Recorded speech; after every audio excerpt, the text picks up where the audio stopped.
दिल्ली में एक रात अन्वेषा को एक पुराना लिफाफा मिला, बिना नाम पते वाला। अंदर था एक हाथ से बना नक्शा और एक पंक्ति, जहां तुम्हारी बहन मरी वहीं तुम्हें अपने सवालों के जवाब मिलेंगे। पत्र देखकर उसके रोंगटे खड़े हो गए। आद्या, उसकी छोटी बहन, 10 साल पहले मालवा गांव में स्कूल ट्रिप पर गई थी और वहीं लापता हो गई थी। शव 1 हफ्ते बाद जंगल में मिला था। अब 1 दशक बाद वही गांव और हवेली उसे फिर बुला रहे थे। गांव में घुसते ही अन्वेषा को अजीब सी बेचैनी महसूस हुई।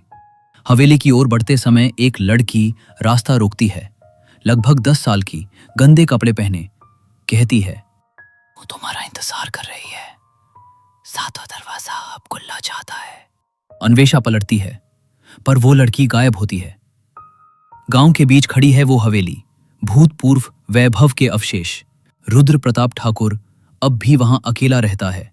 अन्वेषा को देखकर वो डर जाता है और कहता है, तुम्हें यहां नहीं आना चाहिए था, वो जाग जाएंगे।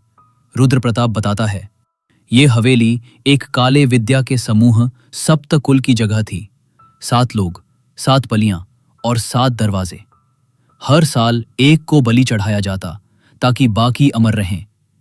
आखिरी साल सब एक दूसरे को धोखा देने लगे। अन्वेषा को धीरे धीरे एहसास होता है, आद्या की मौत एक सामान्य घटना नहीं थी, वो सप्तकुल की 7वीं बलि थी। पहला दरवाजा।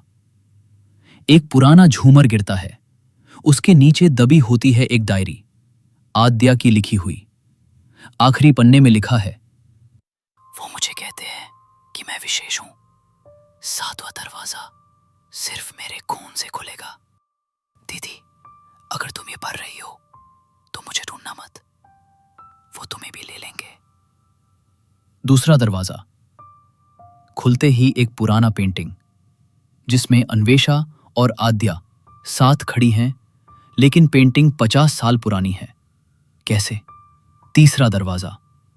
एक स्टोन टेबल, बलि का मंच, जहां आज भी ताजे खून के निशान हैं। वहीं एक टेप रिकॉर्डर बजता है, रुद्र प्रताप की आवाज। आद्या ही सप्तकुल की असली उत्तराधिकारी थी, हमें उसे रोकना ही था। अब दरवाजे एक एक कर अपने आप खुलने लगते हैं। हर बार जब एक दरवाजा खुलता है, हवेली से एक आत्मा बाहर निकलती है और किसी को साथ ले जाती है। गांव के लोग गायब होने लगे।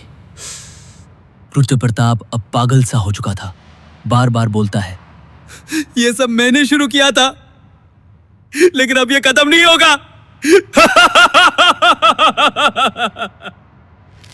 आखिरी दरवाजा खुलने से पहले हवेली में बिजली कड़कती है।